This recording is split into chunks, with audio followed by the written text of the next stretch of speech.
Hello, good morning mga lods. Good morning sa lahat ng ating viewers. Welcome back ulit sa ating munting channel. Kung bago pa lang sa ating channel, i-follow naman, subscribe. For today's video, mag-unboxing tayo ng isang napakagandang regalo sa atin.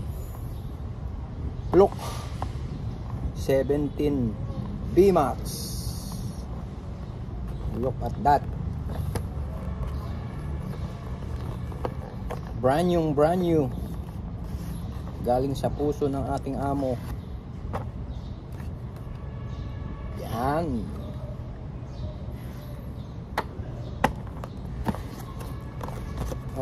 Start tayo sa ating unboxing.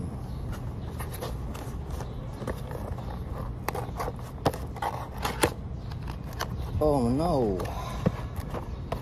Medyo mahirap yung ano nito .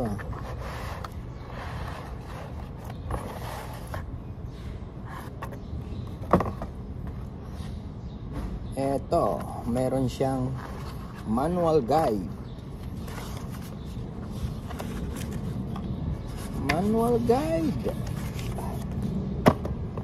Next, meron siyang calibrating manual. Tapos may warranty card.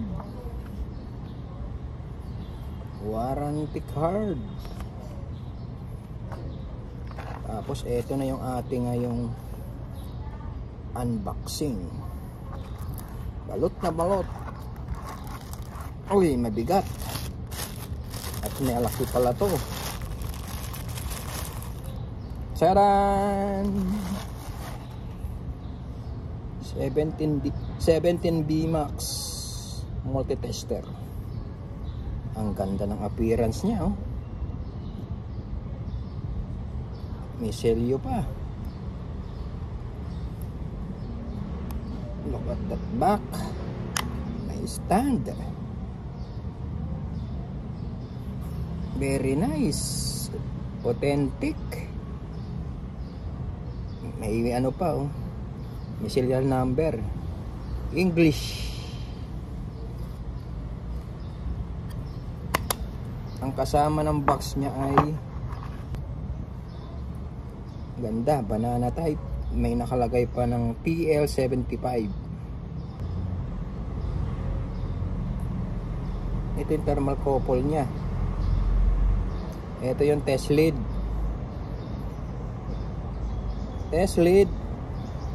May cover.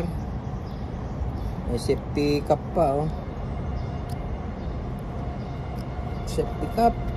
Tapos thermal couple.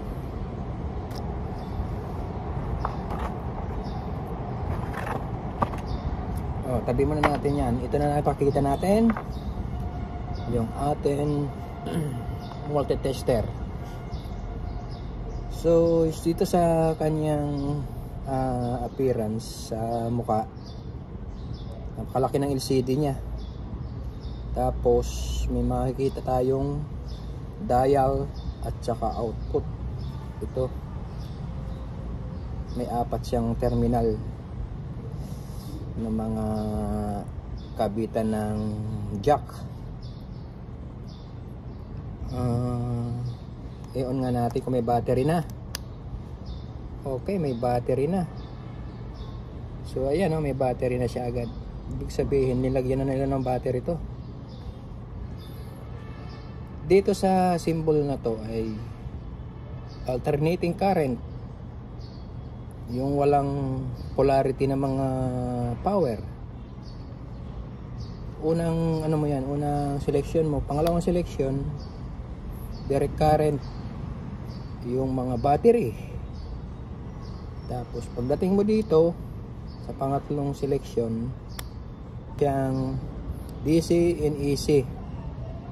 So dito tayo mag-aano yan, magsiselect. Kung gusto mo AC, kung gusto mo DC. Dito mo pipindutin sa dilaw. Ang pang-apat na selection ay continuity, buzzer, at saka diode. Ayan ang mga sign yan. kung magsiselect ka rin, kasi naka-automatic, dito ka rin magsiselect kung anong i-test mo. Ayun, naka-manual. Tapos sa pang 5 selection, nandyan ang capacitance. Capacitance naman yan. Ayan, mga capacitor. Sa pang 5, pang 6, meron amps. Ito yung amps ay magkasama na rin yung DC at AC. Ayan o. Yung pang 7 milliampere at saka microampere.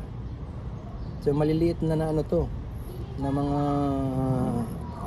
current. Yan. Yan. Ang pinakahuli, itong dalawa pala na to, ang selection nito dito rin. Ayan, pwede ka mag-AC and DC. Ayan, dalawa na yan, pwede ka rin mag-AC and DC. Tapos dito sa temperature, pinaka temperature nya ito, magagamit mo lang to gamit ang thermal couple. Dito mo lalagay ang thermal couple nyan. Kung may testing kang mainit na bagay, masusukat mo yung kanyang init kung ilan degrees. Okay, dito naman tayo sa test lead nya. Ngayon, tuturo ko naman sa inyo kung paano gumamit ng nitong mga to. I-off muna natin.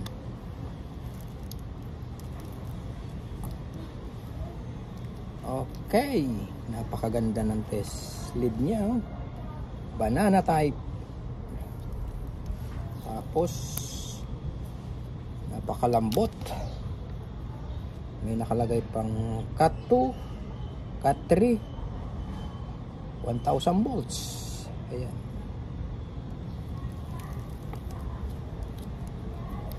Itong pula, dito natin lagay sa may mga symbol ng volts, continuity, Fahrenheit, at saka diode, resistor. Lagay natin yan dyan. Tapos itong COM dito lang. Ayan. Ngayon, kung gagamit kayo ni ng mga sign na dito, dito nyo dapat ilalagay yan. Hanggang dito. Hanggang dito. Diyan, hanggang dito sa capacitance, capacitor. Ngayon, kung gagamit kayo nitong amps, kailangan nyo ilipat tong amps dito sa amps. Yan. Tapos, kung gagamit na kayo ng milliamps at saka microamps, dito nyo naman ilalagay ito. Screw. Yan. Diba? Okay. Balik natin sa original. Ngayon, titestingin naman natin yung continuity. Pwede natin ilagay sa bushing. Yan, nagbabasher siya, oh. Napaka-responsive. Okay. Lagay naman natin sa diode. So wala tayong diode, hindi natin mag-testing. Lagay naman natin sa capacitor. Yan, capacitor. Nakalagay UF. Meron tayo ditong capacitor. Tingnan natin kung ilan ang sukat nito. Ayun, 0.771. Ayan, dali na natin masusukat. Ibig sabihin nito, sira na to kasi mababa na yung kanyang UF. Nakita niya man, butas na. Ayun. Okay. Hanggang dito lang ating video. Thank you sa panonood. Sana mayroon kayong natutunan kahit kaunti. And follow for more info.